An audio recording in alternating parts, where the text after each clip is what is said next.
ओम ऐं ह्रीं क्लीं चामुंडाय विच्चय। जय माता दी। स्वागत है आपके अपने भक्ति चैनल शुभम करोति कल्याणम पर। आज हम माँ भगवती की कृपा से प्रस्तुत कर रहे हैं दुर्गा सप्तशती के दिव्य पाठ को। दुर्गा सप्तशती का यह पवित्र पाठ जीवन में सकारात्मक ऊर्जा, शक्ति और मनोकामना पूर्ति का मार्ग प्रशस्त करता है। इसे श्रद्धा और विश्वास से सुनने मात्र से ही माँ दुर्गा की कृपा प्राप्त होती है। अगर आप भी माँ भगवती का आशीर्वाद चाहते हैं तो इस वीडियो को पूरा देखें और माँ दुर्गा का स्मरण करते हुए पाठ का श्रवण करें। इंद्रादि देवताओं द्वारा देवी की स्तुति। सिद्धि की इच्छा रखने वाले पुरुष जिनकी सेवा करते हैं तथा देवता जिन्हें सब ओर से घेरे रहते हैं, उन जया नाम वाली दुर्गा देवी का ध्यान करें। उनके श्रीअंगों की आभा काले मेघ के समान श्याम है। वे अपनी कटाक्षों से शत्रु समूह को भय प्रदान करती हैं। उनके मस्तक पर आबद्ध चंद्रमा की रेखा शोभा पाती है। वे अपने हाथों में शंख, चक्र, कृपाण और त्रिशूल धारण करती हैं। उनके 3 नेत्र हैं। वे सिंह के कंधे पर चढ़ी हुई है और अपने तेज से तीनों लोगों को परिपूर्ण कर रही है। ऋषि कहते हैं, अत्यंत पराक्रमी दुरात्मा महिषासुर तथा उसकी दैत्य सेना के देवी के हाथ से मारे जाने पर इंद्र आदि देवता प्रणाम के लिए गर्दन तथा कंधे झुकाकर उन भगवती दुर्गा का उत्तम वचनों द्वारा स्तवन करने लगे। उस समय उनके सुंदर अंगों में अत्यंत हर्ष के कारण रोमांच हो आया था। देवता बोले, संपूर्ण देवताओं की शक्ति का समुदाय ही जिनका स्वरूप है तथा जिन देवी ने अपनी शक्ति से संपूर्ण जगत को व्याप्त कर रखा है, समस्त देवताओं और महर्षियों की पूजनीय उन जगदम्बा को हम भक्तिपूर्वक नमस्कार करते हैं। वे हम लोगों का कल्याण करें। जिनके अनुपम प्रभाव और बल का वर्णन करने में भगवान शेषनाग, ब्रह्मा जी तथा महादेव जी भी समर्थ नहीं हैं। वे भगवती चंडिका संपूर्ण जगत का पालन एवं अशुभ भय का नाश करने का विचार करें। जो पुण्यात्माओं के घरों में स्वयं ही लक्ष्मी रूप से, पापियों के हाथ दरिद्रा रूप से, शुद्ध अंतःकरण वाले पुरुषों के हृदय में बुद्धि रूप से, सत्पुरुषों में श्रद्धा रूप से तथा कुलीन मनुष्यों में लज्जा रूप से निवास करती है, उन आप भगवती दुर्गा देवी को हम नमस्कार करते हैं। देवी, आप संपूर्ण विश्व का पालन कीजिए। देवी, आपके इस अचित्य स्वरूप का असुरों का नाश करने वाले भारी पराक्रम तथा समस्त देवताओं और दैत्यों के समक्ष युद्ध में प्रकट किए हुए आपके अद्भुत चरित्रों का हम किस प्रकार वर्णन करें। आप संपूर्ण जगत की उत्पत्ति में कारण हैं। आप में सत्वगुण, रजोगुण और तमोगुण, ये तीनों गुण मौजूद हैं, तो भी दोषों के साथ आपका संसर्ग नहीं जान पड़ता। भगवान विष्णु और महादेव जी आदि समस्त भी आपका पार नहीं पाते। आप ही सबका आश्रय हैं। यह समस्त जगत आपका अंशभूत है, क्योंकि आप सबकी आदिभूत अव्याकृता पराप्रकृति हैं। देवी, संपूर्ण यज्ञों में जिसके उच्चारण से सब देवता तृप्त लाभ करते हैं, वह स्वाहा आप ही हैं। इसके अतिरिक्त आप पितरों की भी तृप्ति का कारण हैं। अतएव सब लोग आपको स्वधा भी कहते हैं। देवी, जो मोक्ष की प्राप्ति का साधन है, अचिंत्य महाव्रत स्वरूपा है, समस्त दोषों से रहित, जितेंद्रिय तत्व को ही सार वस्तु मानने वाले तथा मोक्ष की अभिलाषा रखने वाले मुनिजन जिसका अभ्यास करते हैं, वह भगवती पराविद्या आप ही हैं। आप शब्द स्वरूपा हैं। अत्यंत निर्मल ऋग्वेद, यजुर्वेद तथा उद्गीत के त्रय तीनों वेद और भगवती 6 ऐश्वर्यों से युक्त हैं। इस विश्व की उत्पत्ति तथा पालन के लिए आप ही वार्ता, खेती एवं आजीविका के रूप में प्रकट हुई हैं। आप संपूर्ण जगत की घोर पीड़ा का नाश करने वाली हैं। देवी, जिसे समस्त शास्त्रों के सार का ज्ञान होता है, वह मेधा शक्ति आप ही हैं। दुर्गम भवसागर से पार उतारने वाली नौका रूप दुर्गा देवी आप ही हैं, आपकी कहीं भी आसक्ति नहीं है। कैटभ के शत्रु भगवान विष्णु के वक्ष स्थल में एकमात्र निवास करने वाली भगवती लक्ष्मी तथा भगवान चंद्रशेखर द्वारा सम्मानित गौरा देवी भी आप ही हैं। आपका मुख मंद मुस्कान से सुशोभित निर्मल पूर्ण चंद्रमा के बिंब का अनुकरण करने वाला और उत्तम सुवर्ण की मनोहर कांति से कमनीय है। तो भी उसे देखकर महिषासुर को क्रोध हुआ और सहसा उसने उस पर प्रहार कर दिया। यह बड़े आश्चर्य की बात है कि देवी वही मुख जब क्रोध से युक्त होने पर उदय काल के चंद्रमा की भांति लाल और तनी हुई भौं के कारण विकराल हो उठा, तब उसे देखकर जो महिषासुर के प्राण तुरंत नहीं निकल गए, यह उससे बढ़कर आश्चर्य की बात है, क्योंकि क्रोध में भरे हुए यमराज को देखकर भला कौन जीवित रह सकता है। देवी आप प्रसन्न हो।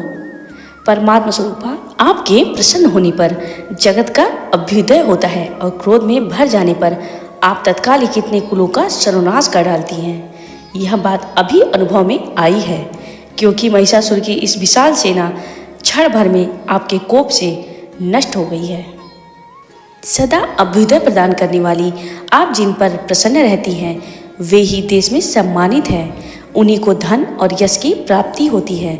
उन्हीं का धर्म कभी शिथिल नहीं होता तथा वे ही अपने हुष्ट पुष्ट स्त्री पुत्र और भृत्यों के साथ धन्य माने जाते हैं। देवी आपकी ही कृपा से पुण्यात्मा पुरुष प्रतिदिन अत्यंत श्रद्धापूर्वक सदा सब प्रकार के धर्मानुकूल कर्म करता है और उसके प्रभाव से स्वर्ग लोक में जाता है।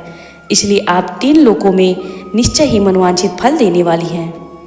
माँ दुर्गे आप स्मरण करने पर सब प्राणियों का भय हर लेती हैं और स्वस्थ पुरुषों द्वारा चिंतन करने पर उन्हें परम कल्याणमयी बुद्धि प्रदान करती हैं।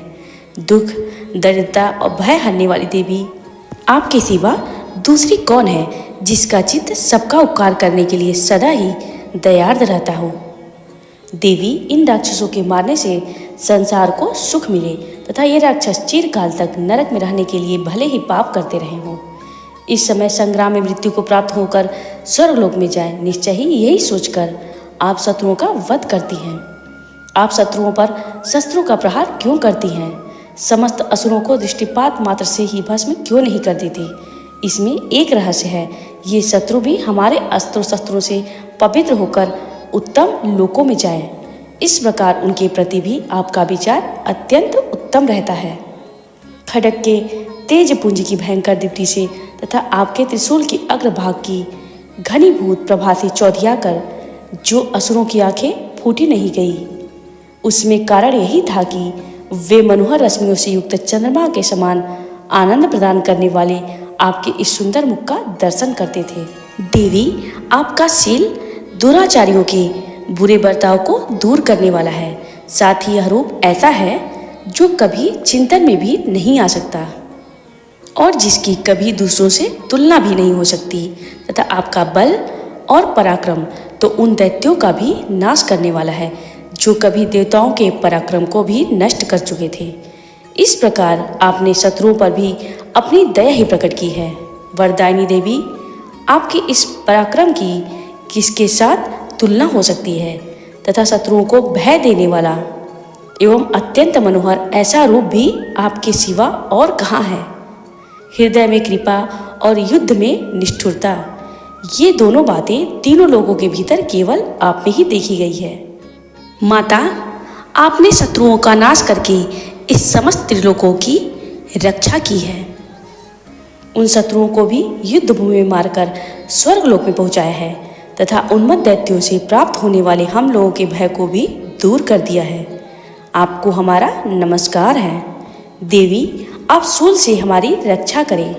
अंबिके आप खड्ग से भी हमारी रक्षा करें तथा घंटा की ध्वनि और धनुष की टंकार से भी हम लोगों की रक्षा करें। चंडिके पूर्व पश्चिम और दक्षिण दिशा में आप हमारी रक्षा करें। ईश्वरी अपने त्रिशूल को घुमाकर आप उत्तर दिशा में भी हमारी रक्षा करें। तीनों लोकों में आपके जो परम सुंदर एवं अत्यंत भयंकर रूप विचरते रहते हैं, उनके द्वारा भी आप हमारी तथा इस भूलोक की रक्षा करें। अंबिके आपके कर पल्लवों में शोभा पाने वाले खड्ग, शूल और गदा आदि जो अस्त्रों उन सबके द्वारा आप इस सब ओर से हम लोगों की रक्षा करें। ऋषि कहते हैं, इस प्रकार जब देवताओं ने जगन्माता दुर्गा की स्तुति की और नंदन वन के दिव्य पुष्पों एवं गंध चंदन आदि के द्वारा उनका पूजन किया, फिर सबने मिलकर जब भक्तिपूर्वक दिव्य धूपों की सुगंध निवेदन की, तब देवी ने प्रसन्न वदन होकर प्रणाम करते हुए सब देवताओं से कहा। देवी बोली, देवताओं, तुम सब लोग मुझसे जिस वस्तु की अभिलाषा रखते हो उसे मांगो। देवता बोले, भगवती ने हमारी सब इच्छा पूर्ण कर दी, अब कुछ भी बाकी नहीं है, क्योंकि हमारा यह शत्रु महिषासुर मारा गया। महेश्वरी, इतने पर भी यदि आप हमें और वर देना चाहती हैं तो हम जब जब आपका स्मरण करें तब तब आप दर्शन देकर हम लोगों के महान संकट दूर कर दिया करें, तथा प्रसन्नमुखी अंबिके जो मनुष्य इस स्तोत्रों द्वारा आपकी स्तुति करें उसे वित्त, समृद्धि और वैभव देने के साथ ही उसकी धन और स्त्री आदि संपत्ति को भी बढ़ाने के लिए आप सदा हम पर प्रसन्न रहे। ऋषि कहते हैं, राजन, देवताओं ने जब अपने तथा जगत के कल्याण के लिए भद्रकाली को इस प्रकार प्रसन्न किया, तब वे तथास्तु कहकर वही अंतर्ध्यान हो गई। भूपाल, इस प्रकार पूर्व काल में तीनों लोगों का हित चाहने वाली देवी जिस प्रकार देवताओं के शरीरों से प्रकट हुई थी, वह सब कथा मैंने कह सुनाई। अब पुनः देवताओं का उपकार करने वाली वे देवी दुष्ट दैत्यों सुमनिशुम का वध करने एवं सब लोगों की रक्षा करने के लिए गौरी देवी के शरीर से जिस प्रकार प्रकट हुई थी, वह सब प्रसंग मेरे मुंह से सुनो, मैं उसका तुमसे यथावत वर्णन करता हूँ। इस प्रकार माँ भगवती की महिमा अपरंपार है। जब जब संसार में अधर्म बढ़ता है, तब तब माँ दुर्गा अपनी शक्ति से धर्म की स्थापना करती हैं। इस पाठ को सुनने से सभी विघ्न दूर होते हैं और माँ दुर्गा का आशीर्वाद प्राप्त होता है। अगर आपको यह पाठ पसंद आया हो और इससे आपको शांति और शक्ति मिली हो, तो वीडियो को लाइक करें, अपने मित्रों और परिवार के साथ शेयर करें और चैनल को सब्सक्राइब जरूर करें, ताकि माँ दुर्गा की कृपा सभी तक पहुँचे। जय माता दी। माँ भगवती आपका कल्याण करें।